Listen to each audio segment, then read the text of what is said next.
Vinícius, muita paz.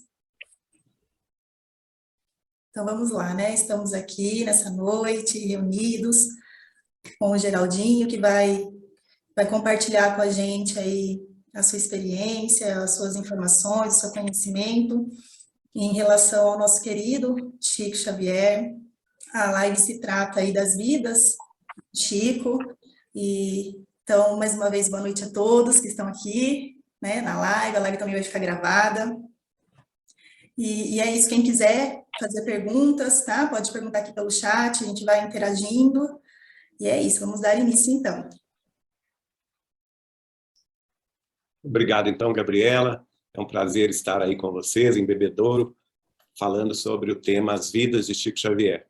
O tema é muito vasto, né? Você havia me perguntado aqui antes de iniciar a live como que foi essa experiência. Eu acho que não, só para responder essa pergunta já daria várias lives e não dá para a gente assim entrar em muitos detalhes, a não ser dizer o seguinte, que não existe na face da Terra e não existiu uma pessoa como Chico Xavier, uma pessoa única, completamente devotado ao bem, à verdade, à caridade, com uma paciência sem limites para com as nossas deficiências, e conviver com ele por mais de 20 anos, 21 anos, foi uma experiência única que eu tive a graça de ter a partir dos meus 19 anos de idade, há 41 anos atrás.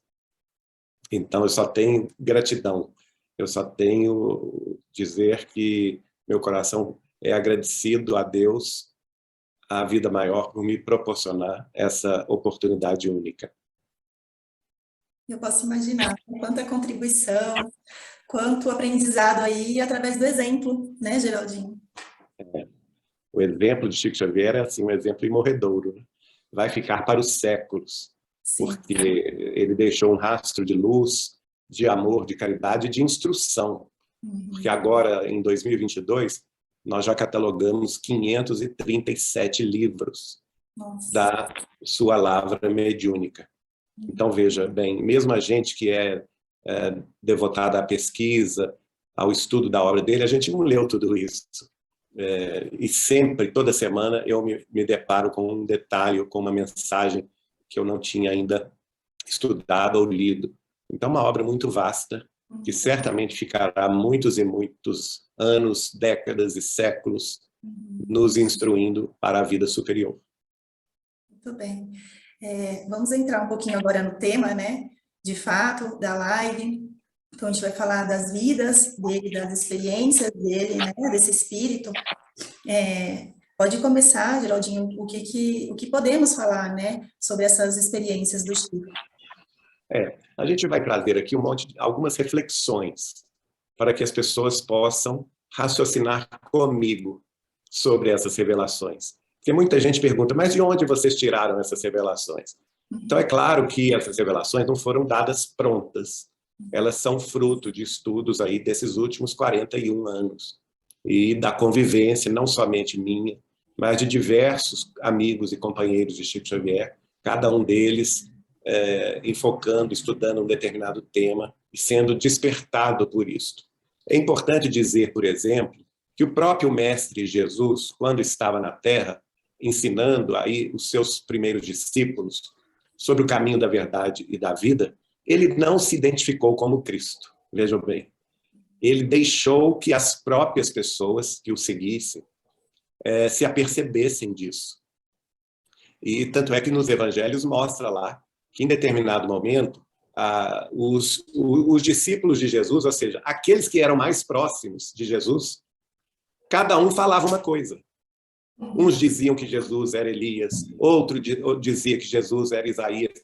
Então, havia ali uma confusão. E os apóstolos, que naquela época nem eram apóstolos, eram discípulos, estavam aprendendo com Jesus, chegaram para ele, um deles, e perguntou, mestre, as pessoas estão falando que o senhor é isto ou aquilo, afinal, quem é o Senhor? E aí o próprio Jesus pergunta a Pedro, e tu, Pedro, quem dizes que eu sou? Veja bem, então Pedro é iluminado pela sabedoria celeste nessa hora, porque o próprio Jesus afirma isso, e fala com ele: tu és o Cristo, Filho de Deus vivo. Então, essa questão é muito curiosa, porque isso também acontece na vida de Chico Xavier, não é?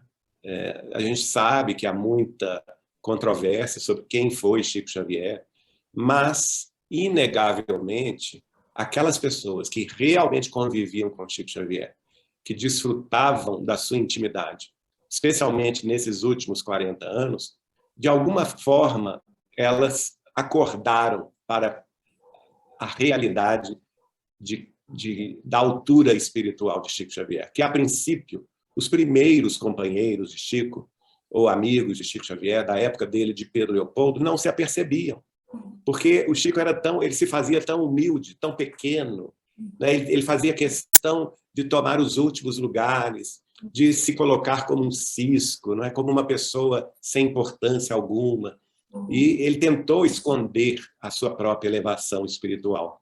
Talvez aí seja a origem dessa controvérsia, querendo atribuir a ele uma série de vidas femininas sem grande importância, a não ser uma importância muito relativa, muito pequena em âmbitos familiares. E é claro que isso afronta a razão. A doutrina dos espíritos, ela nos convoca a pensar. Ela, inclusive Allan Kardec diz assim, no frontispício das suas obras: fé verdadeira só o é aquela que encara a razão frente a frente em todas as épocas da humanidade. Então, transportando essa informação para as vidas de Chico Xavier, nós vamos raciocinar, temos que usar a razão, que a evolução espiritual ela não dá saltos, não é? Por mais nobres tenham sido as senhoras e os senhores que atribuem a Chico Xavier essa vivência, pequenas médiuns ou senhoras com uma vida muito restrita no âmbito de determinadas famílias durante os séculos, não há nenhuma combinação, sintonia com a vida deste apóstolo que foi Chico Xavier no século XX e até o início do século XXI. Então, nós sabemos que o espírito não dá saltos, a evolução não dá saltos.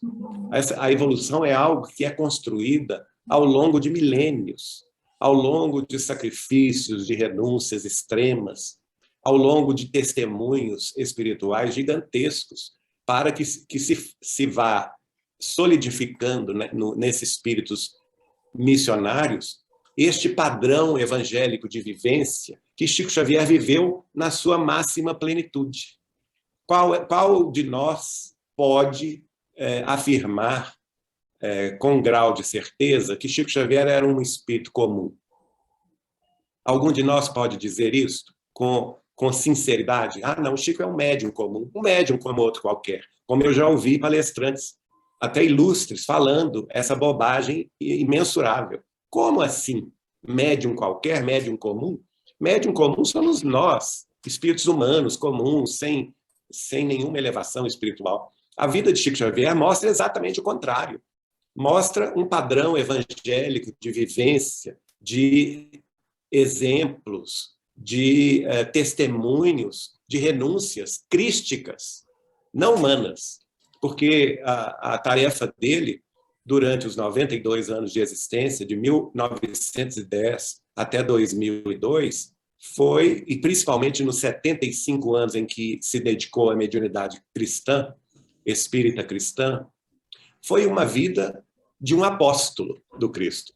Foi a vida de um emissário celeste, e não a vida de um ser humano qualquer dotado de potenciais mediúnicos. Então, não podemos dissociar uma coisa da outra. Os grandes potenciais mediúnicos que Chico Xavier apresentou, eles foram utilizados pelo espírito de Chico Xavier, no corpo de Chico Xavier, na sua máxima potência evangélica, cristã, de uma forma crística, vivenciando os ensinamentos de Jesus, da Boa Nova do Evangelho, na sua máxima potência, e demonstrando o espiritismo prático, ou seja, a doutrina consoladora do Cristo, que é o espiritismo cristão, na sua também máxima potência. Porque se antes, como Allan Kardec, ele viera no século XIX estabelecer, por ordem do Cristo, os fundamentos básicos do Consolador, da doutrina dos Espíritos, como Chico Xavier, no século seguinte, ele veio demonstrar aqueles ensinamentos. Praticamente, ele veio nos mostrar como se processa e como se pratica a mediunidade em todas as suas modalidades, a comunicação de nós, da Terra, com o mundo espiritual, a demonstração viva da sobrevivência do espírito após a morte do corpo, de forma inquestionável, né? De forma absolutamente transparente. Basta que a pessoa com isenção intelectual vá procurar estudar a sua vida e a sua obra, e certamente ela vai chegar na conclusão que eu estou aqui colocando. Então, eu fiz esse preâmbulo para dizer o seguinte: é absolutamente irracional que se atribuam ao Chico Xavier essas vidas femininas ou masculinas de menor importância histórica, de menor importância global, né? Porque haveria uma falta de sintonia, uma falta de até razão para que se processasse tal salto evolutivo gigantesco dessas pequenas vidas atribuídas a ele para essa vida glorificada no Evangelho de Jesus.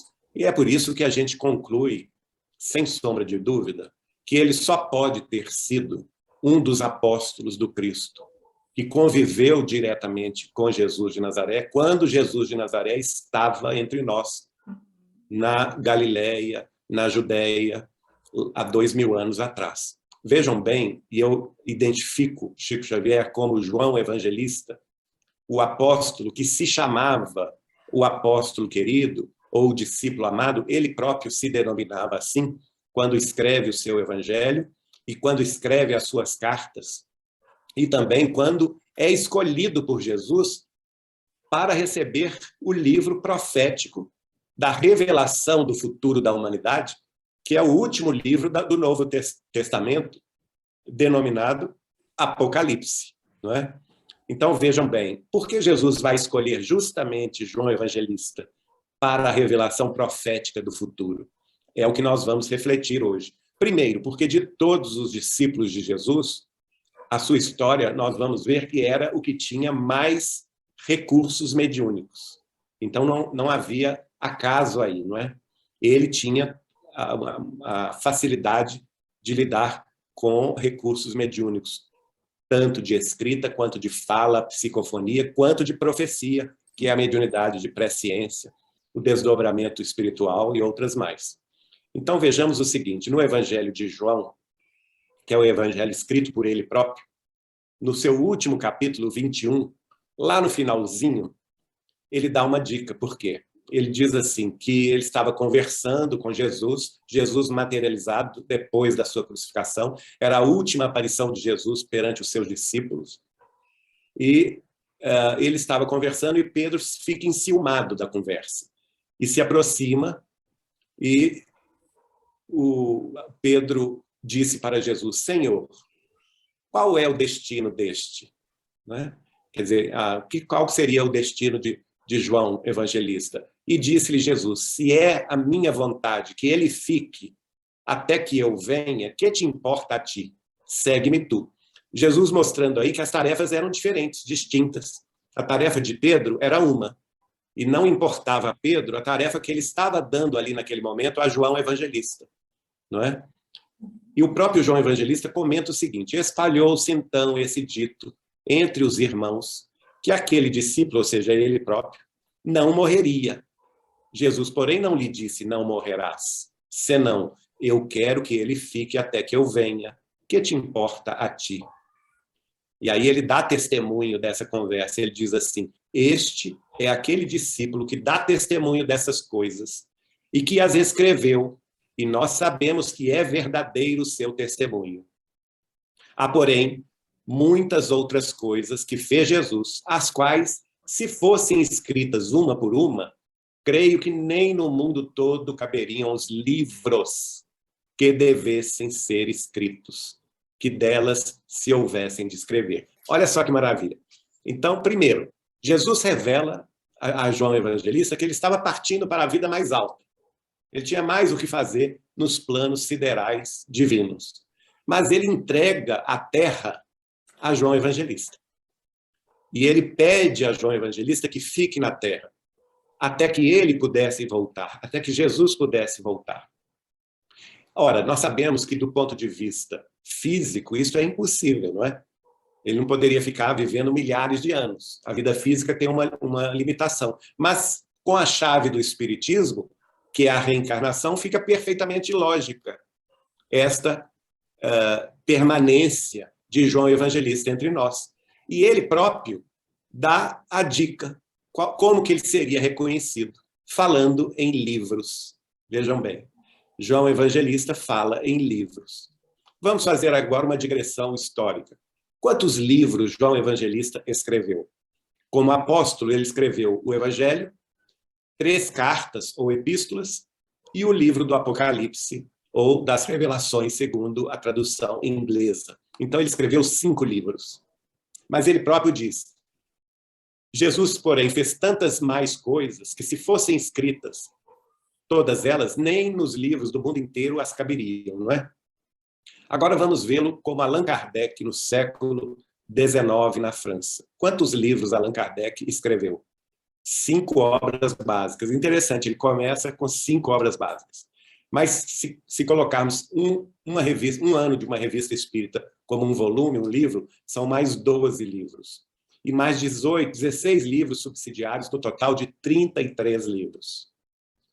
Interessante esses números, né? 33 livros, porque remete também à idade de Cristo, quando ele partiu. E Chico Xavier, quantos livros ele escreveu? 537 livros até hoje.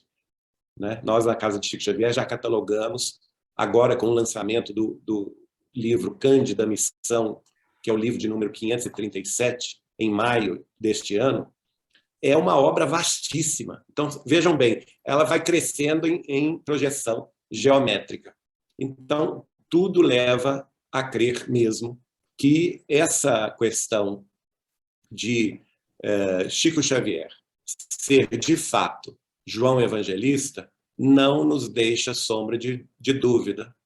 E isso nós podemos também... Eu, por exemplo, nos anos finais dos anos 80, início dos anos 90, eu comecei a fazer uma pesquisa de mensagens que foram psicografadas por Chico em Belo Horizonte.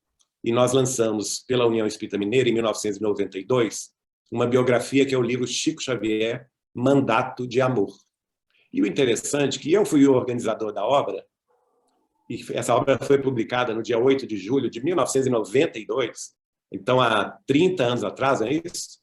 30 anos atrás que essa obra foi lançada, e só muito recentemente é que eu vi que lá, nas mensagens que eu colhi, que Chico recebeu na União Espírita Mineira, 2 delas estavam indicando perfeitamente que o Chico, ou antes, que Allan Kardec, era, de fato, João Evangelista. A primeira delas, que está no capítulo 2, Aos Espíritas, é um poema de Cassimiro Cunha, o poeta de Vassouras.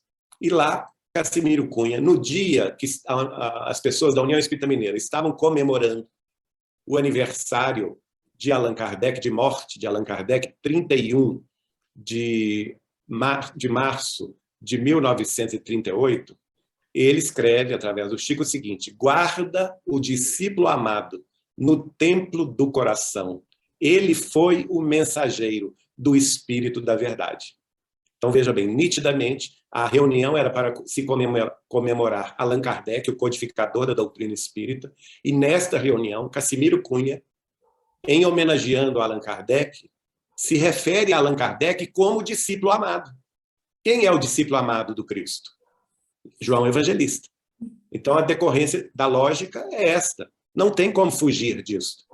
O discípulo amado, que foi o mensageiro do Espírito da Verdade. Ora, o Espírito da Verdade foi quem? O guia espiritual da revelação espírita no século XIX. Quem foi o mensageiro do Espírito da Verdade?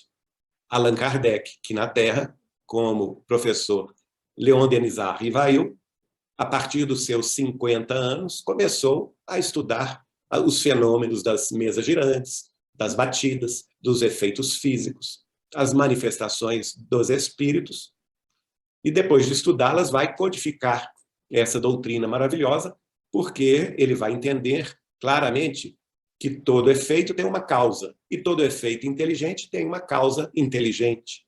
E se as mensagens eram de cunho inteligente, elas só poderiam ser fruto da interferência de inteligências invisíveis, que são os espíritos desencarnados, e a partir daí ele vai trazer as informações que compõem o Pentateuco de Allan Kardec, a obra básica da doutrina dos espíritos, sendo ele, portanto, o mensageiro do Espírito da Verdade. E aqui, nesta prova, Casimiro Cunha está claramente se referindo a ele como discípulo amado, que nós devemos guardar no coração. Mas não bastou isso. O próprio Emmanuel vai escrever, lá no capítulo 29 do livro Deus Conosco, que também se refere a esta mensagem recebida na mesma data, 31 de março de 1938, na sede da União Espírita Mineira em Belo Horizonte, em se referindo a Allan Kardec, Emmanuel escreveu: a personalidade do discípulo amado de Jesus, que foi Allan Kardec. Quer dizer, o Emmanuel é mais claro ainda, não é? O discípulo amado de Jesus, que foi Allan Kardec.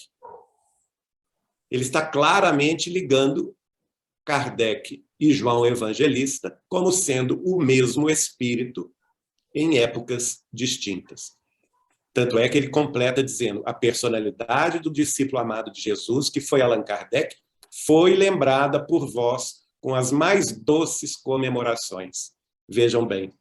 Então, tudo isso é muito belo, não é? Nós sabemos que João Evangelista provavelmente nasceu na Galileia, cerca do ano 10, vindo a desencarnar depois do ano 110. Quer dizer, é uma das pessoas que mais viveu na época do Cristo, tanto é que ele foi o último discípulo de Jesus, ou o último apóstolo de Jesus, a desencarnar. Mas não só isso, tem outras informações sobre ele que claramente o ligam a essa questão de ter sido, no futuro, Allan Kardec. Por exemplo, lá no capítulo 6 do próprio Evangelho segundo o Espiritismo, cujo título é O Cristo Consolador, na mensagem que fala sobre o advento do Espírito da Verdade, dada em Paris, no ano de 1861, o Espírito da Verdade está lá: estou convosco e meu apóstolo vos instrui. Então, ele identifica quem que estava instruindo as pessoas na Terra, Allan Kardec. Então, ele identifica Allan Kardec como seu apóstolo. Lá, também no capítulo 8, numa mensagem dada em Paris, em 1863, está expressamente dito: eu vos digo em verdade, a manifestação espírita se eleva no horizonte, e eis aqui o seu enviado, João, o Evangelista. Mais uma clara referência que Allan Kardec, na Terra, que estava codificando a doutrina, entendendo a manifestação espírita e elevando-a no horizonte. O que é elevar no horizonte? Faz lembrar aquela passagem do Cristo: não ponhais a candeia debaixo do alqueire, né? Antes no velador. Era o que Allan Kardec estava fazendo, pegando a manifestação espírita e elevando-a no horizonte da compreensão humana. E aqui, novamente, o Espírito da Verdade identificando Allan Kardec: eis aqui o meu enviado, João, o Evangelista. Não é? E na Revista Espírita, também, nós vamos encontrar o seguinte, uma outra passagem que diz o seguinte: muitas vezes tendes lido a revelação de João. Aprendereis a ler nesse livro, onde o discípulo amado consignou as coisas que lhe tinha sido dado ver. Ora bem, quais são as coisas que lhes tinham sido dado ver? quando ele recebeu ainda na carne o Apocalipse, que é a revelação do futuro da humanidade, dado pelo próprio Cristo, e ele escreveu o livro do Apocalipse, vendo o futuro, e ele também havia anunciado o Consolador, né, em que Jesus enviaria outro Consolador, que nos faria lembrar de tudo quanto ele havia nos dito e nos esclareceria todas as coisas. E aqui, na Revista Espírita, nós vamos ver novamente, né, o advento do Espírito da Verdade, dizendo: muitas vezes tendes lido a revelação de João, aprendereis a ler nesse livro onde o discípulo amado consignou as coisas que lhe tinham sido dadas a ver. Ou seja, tudo dando a entender que Allan Kardec é a reencarnação de João Evangelista. No livro A Caminho da Luz, quando Emmanuel vai comentar sobre a encarnação do espírito de Allan Kardec, ele vai escrever assim: um dos mais lúcidos discípulos do Cristo baixa ao planeta para dar cumprimento à promessa do Consolador. Vejam bem, Emmanuel se refere a Allan Kardec como um dos mais lúcidos discípulos do Cristo. Não há dúvida, não é, gente? E agora vamos ver duas mensagens dadas pelo espírito de Humberto de Campos. A primeira, A Ordem do Mestre, é o título da mensagem, que foi publicada pela primeira vez no livro Crônicas de Além Túmulo, em que Humberto de Campos relata uma reunião no mundo espiritual elevado, em que Jesus havia chamado à sua presença o espírito de João Evangelista. E o interessante é que ele toma satisfações a João. Lembrem-se que lá no final do Evangelho de João, ele tinha ordenado que João ficasse na Terra, não é? E lá no século XIX, antes do século XIX, aliás, no século XVIII, antes da virada do século XIX, ele chama João à sua presença e toma satisfações a João. Como vão os meus seguidores na Terra? E João está desolado, está triste, está acabrunhado, e fala com Jesus: ah, Senhor, não tem muita solução, porque os seus enviados foram mortos, foram queimados, foram perseguidos. E todas as tentativas de trazer a pureza de sua mensagem foram aviltadas pela união da Igreja e do Estado, através da violência e até da morte em seu próprio nome. E ele fala com João: mas João, estás desanimado? Pois eu não. Né? Continuo com a mesma esperança posta nos céus, porque se os vivos não me ouviram, vou mandar que os mortos falem. E aí, nessa mensagem, está claramente mostrando o seguinte: o Senhor chamou o discípulo bem-amado, que é João Evangelista, o vidente de Patmos, e dá ordem para que ele renasça, para descerrar o véu que encobre a noite triste dos túmulos, né, descortinando a vida eterna. Se os vivos nos traíram, ele fala, meu discípulo bem-amado, né, que é a primeira alocução do Cristo para com João, não é? Ele vai justamente dizer que a partir daquele momento que ele fala assim: e tu, João, descerrarás o véu que encobre a noite triste dos túmulos, a partir de agora. Então, ele vem e reencarna como Allan Kardec.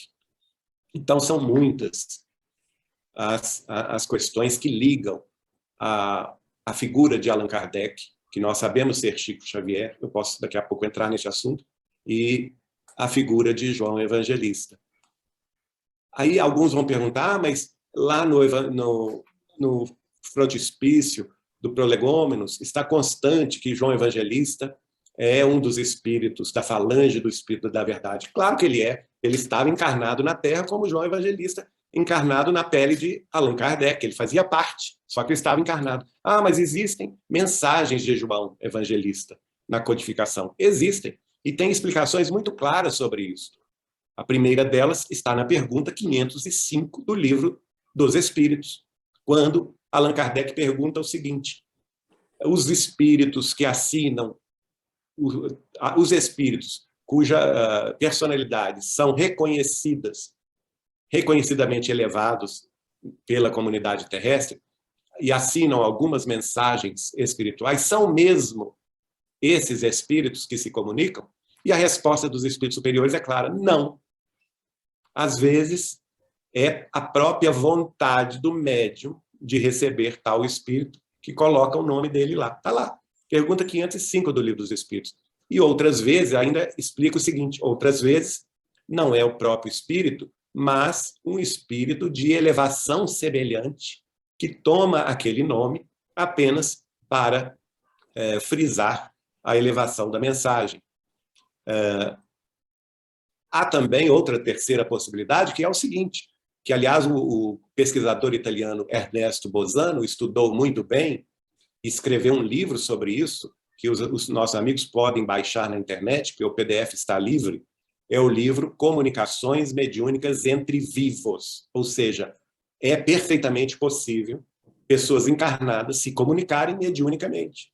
Basta que, afrouxados os laços que aprendem ao corpo, seja através do sono físico ou do desdobramento perispiritual ou do sonambulismo, o espírito do encarnado saia do corpo, assumindo uma personalidade antiga, e com essa personalidade, através de um médium, dê uma comunicação. Então, nós podemos ver isso explicado, inclusive, por Allan Kardec na Revista Espírita. Ele diz assim, os espíritos encarnados de um certo grau de adiantamento têm uma irradiação que lhes permite comunicar-se simultaneamente em muitos pontos. Em alguns, o estado de encarnação não amortece essa radiação de maneira bastante completa para os impedir de se manifestarem mesmo em vigília. Olha só, Allan Kardec coloca essa comunicação de um espírito na Revista Espírita, dizendo que mesmo ele encarnado em estado de vigília, se ele é um espírito altamente elevado, e nós estamos falando aqui de João Evangelista, não é? Alguém tem dúvida que ele é um espírito elevado? Ninguém, não é? Ele poderia também, mesmo em estado de vigília, com o seu espírito irradiante, fazer-se presente numa reunião mediúnica e influenciar um médium dando uma comunicação. Isso está, portanto, dentro da codificação espírita e perfeitamente previsto no capítulo 19 do Livro dos Médiuns. Está lá. As manifestações medianímicas, que são do próprio espírito do médium, diferenciando-as, por exemplo, das comunicações mediúnicas, em que a alma de uma pessoa também encarnada pode comunicar-se por outro médium. Então, tem todas essas questões. Então, é perfeitamente legítimo, conforme a questão 505 do Livro dos Espíritos e o capítulo 24 do Livro dos Médiuns, que o espírito que assina uma comunicação, como foi o caso de João Evangelista e como foi o caso também de Platão, que é o mesmo espírito, necessariamente não seja o próprio espírito, havendo permissão também que outro espírito da mesma categoria se apresentasse como se fosse o próprio espírito evocado. Então, veja bem, essa questão é muito interessante mesmo. Não é? Eu fiz referência a Platão porque essa é outra vida de Chico Xavier. Chico Xavier foi Platão, e o próprio Allan Kardec assume isso numa carta. Platão era um seguidor de Sócrates, não é? O filósofo grego, que viveu em Atenas por volta dos anos 428 e 348 a.C. E existe o testemunho de várias pessoas que conviviam com Chico Xavier e que foram visitar o arquivo dos manuscritos originais de Allan Kardec, que em São Paulo estavam na casa do Dr. Canuto de Abreu. O nome dele todo era Silvino Canuto de Abreu, e ele trouxe, a pedido do próprio Chico, esses manuscritos de Kardec antes que eclodisse a Segunda Guerra Mundial. Ele era um homem de muitas posses em São Paulo, foi a Paris a pedido do Chico e trouxe esses manuscritos para São Paulo, e esses manuscritos foram compulsados por muitos amigos, como, por exemplo, a doutora Marlene Nobre e o seu marido, o deputado federal Freitas Nobre, junto com Chico Xavier. E quando eles visitaram os arquivos, a doutora Marlene Nobre nos contou que o Chico buscou uma caixa, eram 750 caixas de documentos e manuscritos. Prestem atenção, muita coisa. Mas ele sabia exatamente qual a caixa buscar. Ora, ele só poderia saber qual caixa buscar se ele fosse Allan Kardec, que foi Allan Kardec quem fez a classificação das caixas. E nesta caixa ele abriu e buscou o manuscrito, a carta de Allan Kardec, assumindo que ele sabia que ele tinha sido o filósofo Platão em vidas anteriores.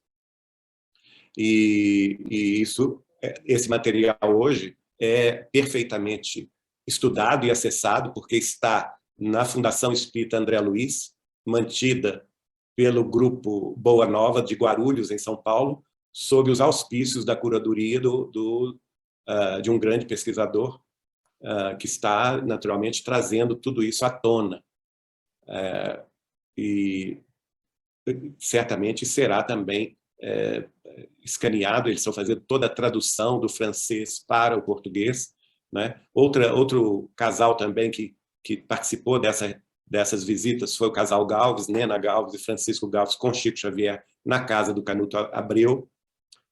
Quando esse material estava sob a curadoria do Oceano Vieira de Mello, cineasta que reside em São Paulo, ele também compulsou essa mensagem, né? Que é uma mensagem do espírito de São Luís, dirigente espiritual da Sociedade Parisiense de Estudos Espíritas, revelando que Allan Kardec fora o filósofo Platão. Também tem essa mensagem. E é mais um ponto a respeito desta questão, porque nós sabemos que também há comunicações de Platão na codificação. Então, se aplica a Platão o mesmo raciocínio que eu fiz a respeito de João Evangelista, né? Vamos ver aqui mais alguma coisa. Outra questão, outra vida que nós podemos citar é a vida de São Francisco de Assis.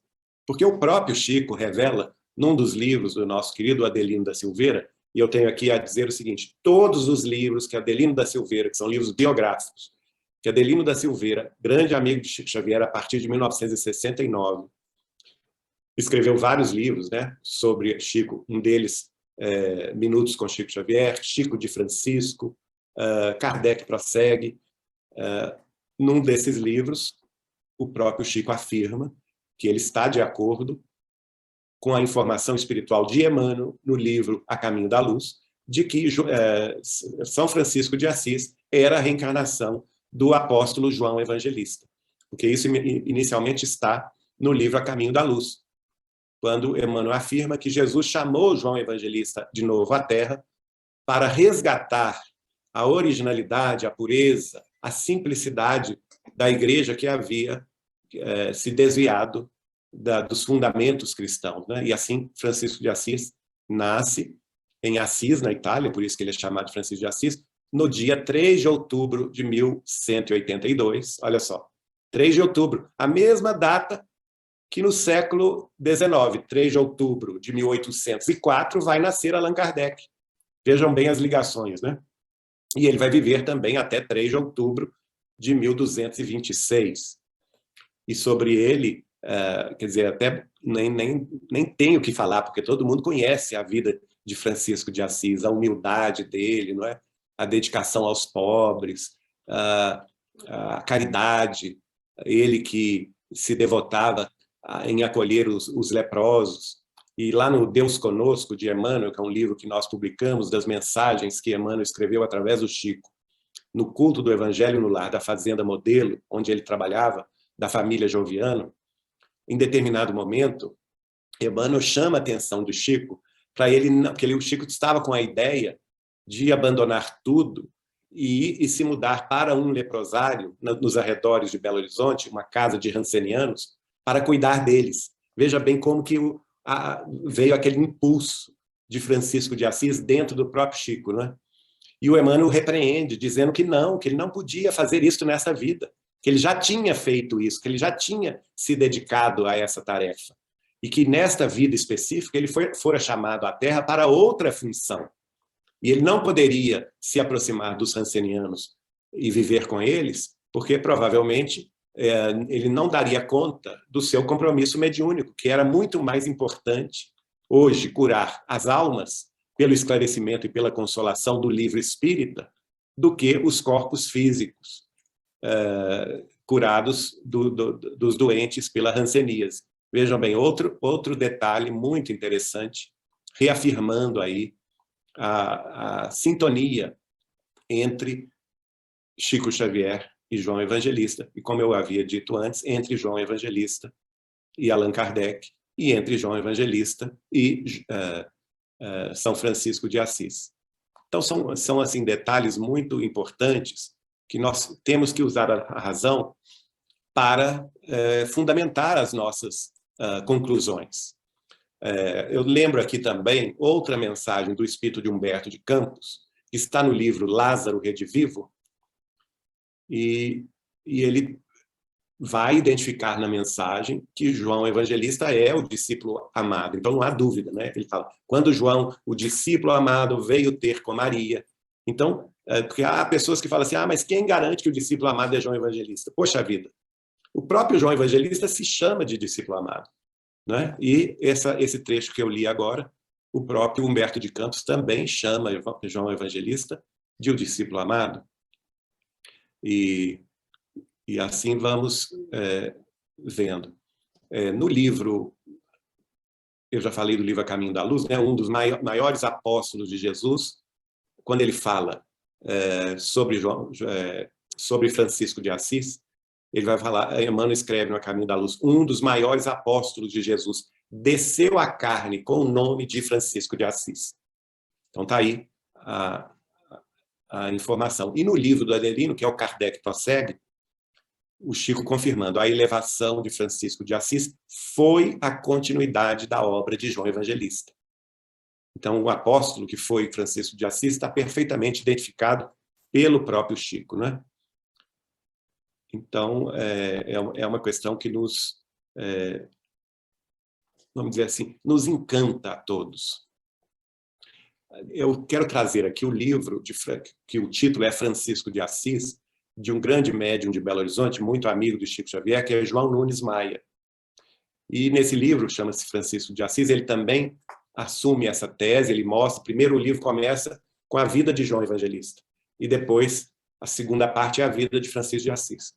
E ele vai dizer, o espírito de Miramês é quem escreve, e vai dizer assim, dentro daquele corpo espiritual estavam acumuladas valiosas experiências de sucessivas vidas, das quais de três se destacam.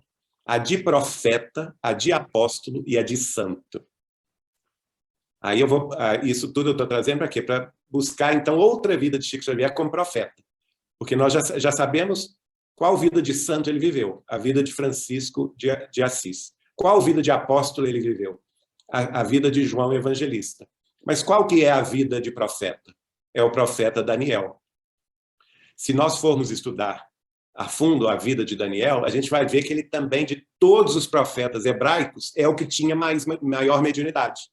Todos os potenciais mediúnicos. E lá no livro Universo e Vida, de Hernani Santana, publicado pela FEB, nós vamos ver exatamente esta identificação, porque o espírito que escreve Universo e Vida diz o profeta Daniel, que foi o apóstolo João Evangelista e Francisco de Assis. Então, aí nós vamos entrar em outra vida de Chico Xavier. O profeta Daniel, em Jerusalém, que viveu entre os anos 622 e 550 a.C. E, inclusive, pelo potencial mediúnico dele, ele domina os leões, porque ele foi preso na cela com leões. E os leões, ele ficou em oração, os leões não o atacaram. Curiosamente, então, essa figura do leão está na vida do profeta Daniel, né? Ora, qual que é o primeiro nome de Allan Kardec? Leão, em português. Em francês, Léon. Vejam como que as coisas se conectam, não é? Nós vamos ver também outra informação muito interessante, que está no Ato dos Apóstolos, capítulo 10º, versículo 11, sobre João Evangelista, dizendo o seguinte: importa que profetizes outra vez a muitos povos e nações e línguas e reis. Desculpa, eu falei Ato dos Apóstolos, não, é o Apocalipse de João Evangelista. no Apocalipse de João Evangelista, capítulo 10, versículo 11. Importa, Jesus mostrando a João Evangelista, né? Importa que profetizes outra vez a muitos povos, nações, línguas e reis. E não é o que esse Espírito vai fazer em várias vidas? Como Francisco de Assis, como Jan Hus, como Allan Kardec, como Chico Xavier. Quem assim profetizou no Antigo Testamento? Somente Daniel. Daniel era o mais profético dos iluminados do judaísmo, né? Existe até um livro que chama-se As Profecias do Apocalipse e o livro de Daniel. Sabe de quem? De Sir Isaac Newton, o fundador da física clássica. Também vamos ver no Velho Testamento Daniel, homem muito amado. Olha que curioso. Daniel, homem muito amado. Está lá no Deuteronômio, no livro de Daniel, desculpe, no capítulo 9, 23, no capítulo 10, 11 e 19. Sintonia com João, o discípulo amado, como ele se denominava, não é? Nós vamos ver também outra revelação, que Daniel, antes de ser Daniel, foi o espírito de Isaac. Isso está também no livro Universo e Vida, em que está escrito lá Isaac, que seria Daniel, e posteriormente João, o evangelista. Nós vamos ver um testemunho de Chico Xavier quando ele diz: a história do pai de Isaac é muito bonita, mas se fosse a mãe dele não faria aquilo não. Não é que foi aquela história que Abraão quase que sacrifica Isaac, não é?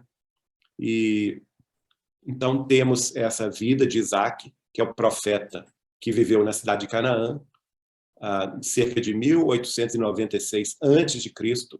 até 1716 a.C. Então viveu esse grande período, foi um dos primeiros, né, nomes das sabedorias celestes que estiveram conosco. Nós vamos ver, por exemplo, também no livro Ave Luz, também psicografado por João Nunes Maia, o espírito de Jeremias falando para João: tu serás um dos enviados do Senhor a vários centros do mundo.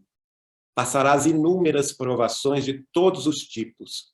Sentirás a fome e a nudez. Serás encarcerado, banido, apedrejado, abatido, mas nunca vencido. Vejam bem, se a gente for meditar, depois de João Evangelista, as vidas que ele teve, não é? Como Jan Hus, ele foi queimado, foi perseguido pela igreja e foi queimado. Como Francisco de Assis também ele foi perseguido e acabou morrendo muito cedo pela própria lepra, né? A aprovação da lepra. Então, é um dos enviados do Senhor a vários centros do mundo. Ele vai nascer em vários locais do mundo, passando provações. Vejamos Chico Xavier, quantas provações ele passou, né? Inclusive sentindo fome durante muitos anos. Então, mais um detalhe que no livro Ave Luz, de João Nunes Maia, está se revelando. A mesma coisa no livro Jesus Voltando, de João Nunes Maia, onde tem um trecho lá que Jesus fala para João Evangelista: amado filho, importa que fiques na terra, saindo e voltando a ela, quantas vezes forem necessárias, até que os povos se unam para a felicidade de todos. E nós sabemos, por exemplo, que a próxima vida de Chico Xavier, revelada por ele mesmo, a dona Nena Galves, vai ser na cidade de Jerusalém, no século 22, quando ele terminar de guiar Emmanuel reencarnado no Brasil neste século 21.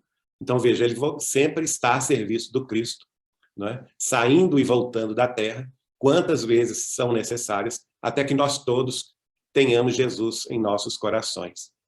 No livro Taça de Luz, que é recebido pelo Chico Xavier, o poeta Cruz e Souza, um extraordinário poeta simbolista brasileiro, na mensagem missionário, no poema, no soneto missionário, lembrando Allan Kardec, ele vai dizer assim, e vejam bem, a gente pode, ao escutar esse soneto, a gente vai ver todas essas vidas. A gente vai ver a vida de Isaac, a gente vai ver a vida de Daniel, a gente vai ver a vida de Platão, a gente vai ver a vida do próprio druida Allan Kardec, né, que antes de ser João Evangelista, 100 anos antes de Cristo, foi revelada ao professor Leon Ivail, que ele fora um druida na Bretanha, que chamava-se Allan Kardec. A gente vai ver a vida de João Evangelista, de Santo Antão, de São Gastão, no século IV e V, das Galhas, do primeiro Império Franco, né, nas cercanias de Reims, que era a capital imperial da França. Nós vamos vê-lo também como Francisco de Assis, nós vamos ver ele como Ian Rus, queimado na fogueira, nós vamos vê-lo também como Padre Manuel de Paiva, grande companheiro de Padre Manuel da Nóbrega na evangelização do Brasil no século XVI. Nós vamos vê-lo também como o professor Rivail na França e, mais recentemente, como Chico Xavier. E por isso essa mensagem se aplica a todos. Vejam bem, missionário, lembrando Allan Kardec, pé sangrando no trilho solitário, dilacerado, exânime, proscrito, ave do sonho em montes de granito, assim passa o mundo, o missionário. Incompreendido e estranho visionário, contendo a custo o peito exausto e aflito, vai carregando as glórias do infinito entre as chagas e as sombras do Calvário. Longas jornadas, ásperos caminhos, no campo de grilhões, trevas e espinhos, onde semeia o trigo da verdade. Virão, porém, os dias da colheita e os celeiros da luz pura e perfeita no divino país da eternidade. Belíssima essa composição poética de Cruz e Souza, né? Missionário, que a gente pode ver todos eles aí sintetizados na beleza da vida de todos eles e, mais recentemente, claro, de Chico Xavier. Uma outra vida que eu quero trazer aqui como uma das últimas conclusões dos nossos estudos, que nós devemos, primeiramente, à inspiração do nosso amigo Cristiano Alves de Torres, do Rio Grande do Sul, e também a pesquisa do nosso amigo Marco Paulo Denucci de Espírito, que descobriu este livro extraordinário que foi publicado na Europa sobre os sonhos, não é? O livro chama-se Sonhos, e é uma pesquisadora suíça que vai analisar sonhos de várias personalidades que haviam registrado seus sonhos. E ali ela coloca 3 sonhos de René Descartes. René Descartes, então, vai revelar, ele viveu, olha que interessante, a data que ele nasceu, 31 de março. A mesma data que, no futuro, no século XIX, Allan Kardec desencarnaria, 31 de março. Só que ele nasce em 1596 e vai desencarnar. Ele nasce na França, grande filósofo, cientista francês, e vai desencarnar na Suécia, no dia 11 de fevereiro de 1650. Aí a gente fica pensando, por que a Suécia, não é? Mais recentemente a gente teve a resposta. O Chico viveu na Suécia e teve uma vida lá, considerada inclusive santa, Santa Brígida da Suécia, que era uma médium psicógrafa, reconhecida pela Igreja Católica. Ela recebia mensagens escritas dos espíritos na Suécia, não é? Então, outra vida dele que a gente vai revelar. Mas voltando ao sonho de Descartes, ele próprio conta que teve 3 sonhos consecutivos no final do ano de 1619, no mês de novembro, ou seja, 238 anos antes da codificação espírita, que vai ser feita em 1857. E lá, os 2 primeiros sonhos, ele relata que ele teve dificuldade de caminhar, ele tem consciência que ele sai do corpo, mas ele tem dificuldade de caminhar. Ele se sente deslocado no mundo espiritual. No 3º sonho, ele já está mais seguro de si. E aí ele relata que ele encontra-se com o espírito da verdade. Veja só, gente. O próprio René Descartes escreve que ele se encontra com o espírito da verdade em 1619. 238 anos antes da codificação espírita. Então, o que nós podemos concluir dali? E eu vou falar o que esse sonho revela. E vocês vão entender com mais profundidade. Revela que não existe acaso. Revela que não existe improvisação na programação espiritual superior, que é tudo milimetricamente cuidado para que essas revelações cheguem na hora precisa. E neste sonho, no terceiro sonho, o Espírito da Verdade mostra ao René Descartes, fora do corpo, um primeiro livro, que ele vai ler na sua capa como sendo o dicionário da ciência. E, de fato, ele vai publicar, alguns anos mais tarde, esse que é considerado até hoje a obra básica do método científico que inaugurou a ciência moderna. Não é? Ele materializa o primeiro livro desse sonho, que se chama O Discurso do Método, e demonstra ali o raciocínio básico do método científico para se chegar a conclusões científicas. Portanto, esse primeiro livro, ele vai, naquela mesma vida, materializar, que é o discurso do método. Mas o outro sonho, ele não materializa nessa vida, porque ele vê 5 livros, olha só, e ele próprio, ao relatar esse sonho, manuscritamente, ele se refere a esses 5 livros como Pentateuco. Ora, qual outro Pentateuco que nós conhecemos? O Pentateuco de Allan Kardec. E, curiosamente, ele próprio conclui que este Pentateuco teria a função de unir filosofia, ciência e religião, que é exatamente o propósito da codificação espírita, unir filosofia, ciência e religião. E mais um detalhe, inicialmente ele vê o nome de Corpus Latinorum, né, desse Pentateuco, e vê escrito na margem desses 5 livros o seguinte: dividido em 5 livros impressos em Lyon e Genebra. Ora, olha o significado profético desse sonho. Lyon seria a cidade que ele mesmo iria reencarnar no dia 3 de outubro de 1804. E Genebra é a cidade mais próxima da Suíça, da cidade de Verdun, onde ele estudaria com o professor Pestalozzi, antes de se dedicar, portanto, à materialização do Pentateuco kardeciano. Aí vem mais um detalhe. Ele, na sequência do sonho, ele vê que esses 5 livros mudam de nome, de Corpus Latinorum para Corpus Poetarum. Mas como assim Corpus Poetarum?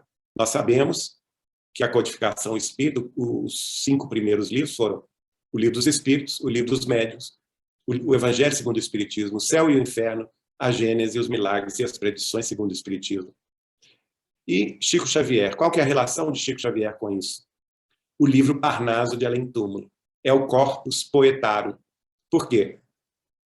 Na dissertação de mestrado da Unicamp, do doutor Alexandre Caroli Rocha, no ano de 2001, ele vai demonstrar que todas as mensagens, todos os poemas, todos os sonetos recebidos por Chico Xavier, de todos os poetas da língua portuguesa, brasileira e de origem brasileira e de origem de Portugal, inseridos no livro Parnaso de Além Túmulo, em todas as suas edições e revisões, até a 5ª e última revisão, em 1949, de 1932 a 1959, desculpe, eles obedecem à mesma estrutura que os espíritos superiores deram na revelação do Livro dos Espíritos. Eles obedecem à mesma ordem, à mesma estrutura análoga, colocando colocando os temas da doutrina dos Espíritos, né? Começando por Deus e assim sucessivamente. A mesma coisa nós vamos encontrar, por exemplo, nas obras que comemoram, por Chico Xavier, o Pentateuco de Allan Kardec, exatamente 100 anos depois. Por exemplo, o livro Religião dos Espíritos, que foi publicado por Emmanuel, 100 anos depois, aliás, 100 anos depois do Livro dos Espíritos. O livro Seara dos Médiuns, que foi publicado 100 anos depois do livro. O livro Espírito da Verdade, de Espíritos Diversos, que foi publicado 100 anos depois do Evangelho segundo o Espiritismo. O livro Justiça Divina, que foi publicado 100 anos depois do livro O Céu e o Inferno. E o livro Estude e Vida, publicado 100 anos depois do livro A Gênese. Então, nós temos aí esse Pentateuco também de Chico Xavier, comemorando o Pentateuco de Kardec, que é o Corpus Poetarum e o Corpus Latinorum, do sonho de René Descartes.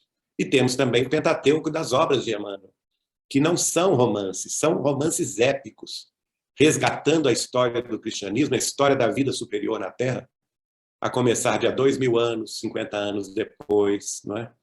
Paulo e Estevão, Ave Cristo e Renúncia, também formam o seu Pentateuco. Então, minha gente, é muita beleza, é muita coisa linda. Não deu aqui para a gente falar do óbvio, né? Que Chico Xavier é Allan Kardec, mas para isso eu deixo apenas a indicação de quem quiser conhecer essa verdade inconteste. Nós gravamos uma série de 11 programas, cada um deles tem mais de 1h15, 1h20, alguns têm até 2 horas de duração, e que estão no nosso canal do YouTube, gratuitamente a todos, que é o canal TV Saber Espiritismo, no qual, com o título A Preparação da Missão de Chico Xavier, nós demonstramos, por A mais B, em quase 100 mensagens dos espíritos